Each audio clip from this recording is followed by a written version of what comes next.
Hello, welcome to Hits and Misses on the Our Media channel. My name is Josiah Okokwe. We'll be taking a look at the teams that really hit over the weekend and also those that missed. And today, our focus mainly will be on two teams that played over the weekend. We'll be looking at Manchester United's first game under their manager, that's Ruben Amorim, since joining from Sporting Lisbon, and then also Manchester City were at home and they lost heavily at the hands of Tottenham Hotspur by 4-0.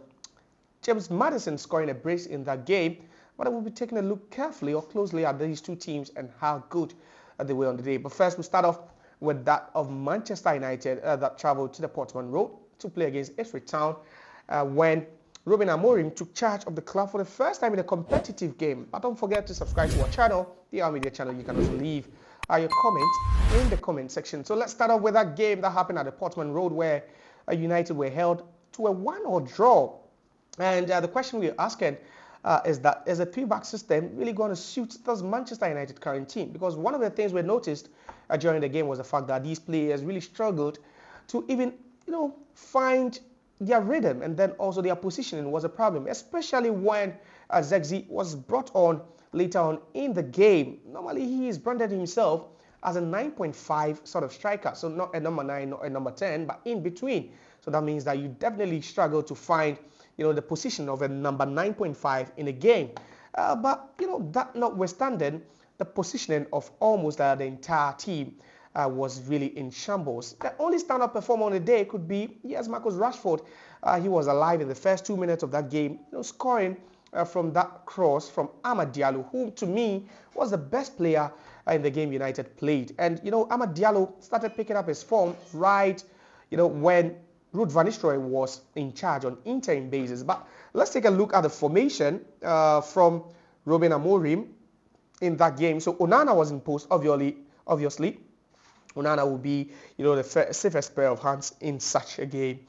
And a new coach. But then he played with a three-back system, something even Ruben Amorim hinted at during his last, interview at Sporting CP, saying that he wouldn't come to United and just straight away change things, but rather he will stick to what he's familiar with, and that's a three-back system. So no one was surprised when he mapped up that strategy with a three-back formation in there. So the three-back system had Nuzar Mazraoui as a right centre-back, you have Matthias de Ligt as a centre-back, and then John Evans playing as a left centre-back. Then in midfield, there was Christian Eriksen and then Casemiro, both of whom were subbed at some point in the game. He played Diogo Dalot as a left wing back, and then Amad Diallo, who by far was my player of the game or man of the match, as a right wing back. And then he played with two inside forwards, Alejandro Garnacho and then Bruno Fernandes, just right behind Marcus Rashford, the goal scorer in just the second minute. So you're looking at this formation, you're asking how easy is this going to be for the United players to interpret? Yes, it's one thing putting the formation out there, but how difficult was it for these players? And even speaking after the game, it was Amorim talking about the fact that, the United team, including himself and the technical team, are really going to suffer for them to adapt to the system. And there's a reason why Amad Diallo really flourished, because you have Casemiro and then Nuzar Mazraoui just covering up for him. So that gave him acres of space to move forward and even set up the goal. So I'm looking at the hits in this particular game, and I feel Amad Diallo was one of them.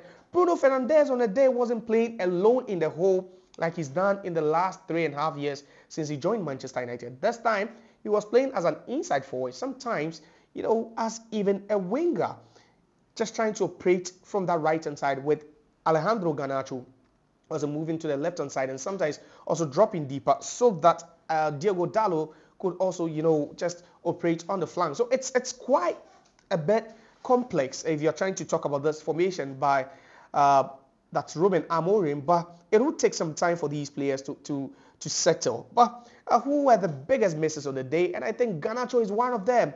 So far score rating 6.3, very, very bad. Not something to write home or anything to write home about. Not just him, but then Casemiro was also given a 6.5 in a game against Ipswich. So it tells you that, you take away the likes of Amad Diallo, who received a 7.5 rating, Bruno Fernandes, who, according to SofaScore, received a 7.7 rating.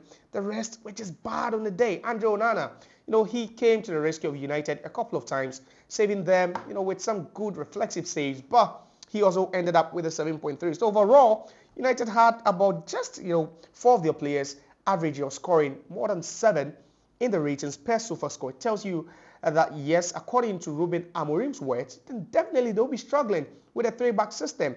And it also, leaves a very, very big doubt as to how other players would also fare in the system. The likes of Ugarte, the likes of Kobe Mainoo, who is still on the sidelines, is still trying to recover, at least to play for the first time under coach Amorim. But what do you think of the setup, the 3-back system deployed by Amorim, which really left some of the fans a bit vexed and displeased about the performance? You can also have your say in the comment section. So still on hits and misses, let's talk about a game that happened at the Etihad over the weekend. Manchester City, they got battered by Tottenham Hotspur by 4-0. Speaking after the game, Pep Guardiola was asked if he feels his players are aged, but he said no. I still had a couple of young players in there. He just feels that they were just not good enough. But guess what? On the day, it was Ange Postecoglou's men who just made life a living hell for Pep Guardiola, giving him his 5th straight defeat for Pep Guardiola, which is very, very unlikely of Pep Guardiola for him to lose 5 games on the bounce in all competitions. That was about a 3rd straight defeat in the Premier League, which also means that Liverpool open up an 8-point gap at the summit of the table. But where did they hit and also where did they miss? So in actual sense, there were no hits for Manchester City in that particular game. Erling Haaland was way, way below his best. Squandering a couple of chances. You'll be thinking that even if he had buried any of the chances he had in the opening minute, perhaps the narrative would have been different. But talking about players aged 30 or age 30 and above in the Pep Guardiola setup, there are about 4 of them in the team currently. Ederson, the goalkeeper, happens to be one of them. Kyle Walker, who is also 34 years of age, also started in that game. There's Ilkay Gundogan, who is also over 30 years. And then also John Stones, who happens to be 30 years of age, also playing or starting in that game for Manchester City. So it's just clear you have about 4 of the starting 11 players being 30 and above. So does that also go, a long way to also buttress the point that yes, despite the fact that Pep Guardiola is a good manager and, the Premier League is a very, very fast-paced league, it means, or it looks like most of his players are slow because they've aged or they are aged, if that is the word I should use. But on the part of Tottenham Hotspur, the Starman, who received a 9.2 rating by SofaScore, and that's James Maddison.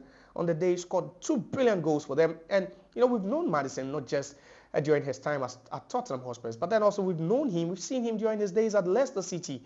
Such a skillful player who operates within tight spaces, knows how to unlock a defense with one split pass, and then also he's good at scoring as well. But he had a nigh perfect day over there, not just him, but then also Dejan Kulusevski, who also set up the first goal, was great on the day. We're talking about the likes of Papi Matissa, who also scored a rating of 7.2. And then, for me personally, aside maybe James Maddison, I would say my man of the match had to be Guillermo Vicario, the goalkeeper of Tottenham Hotspur, who, made some crucial saves to keep them in the game before James Maddison scored twice in the space of about 6-7 minutes to put them 2 up. We're talking about Tottenham Hotspur and how good they've been this season.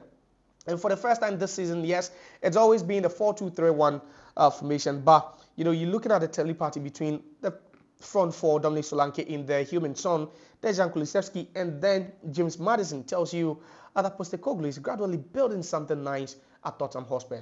Are these crop of players, or would you say this crop of players could be title challengers looking at how good they've been? They've really been inconsistent this season.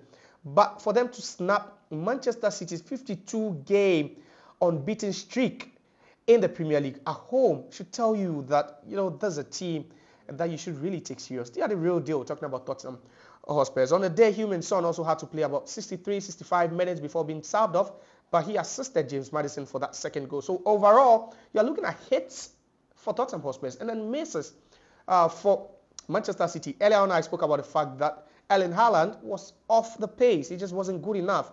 Savino wasn't also good enough for them. Phil Foden also looked tired. And then also you have Ilkay Gundogan, who is yet to settle after Rodri picked up that long-term injury. He played through the middle as a DM and also a CM, but that wasn't good enough as Manchester City slammed to a 4-0 defeat by Tottenham Hotspur. What do you make of the performance of Spurs?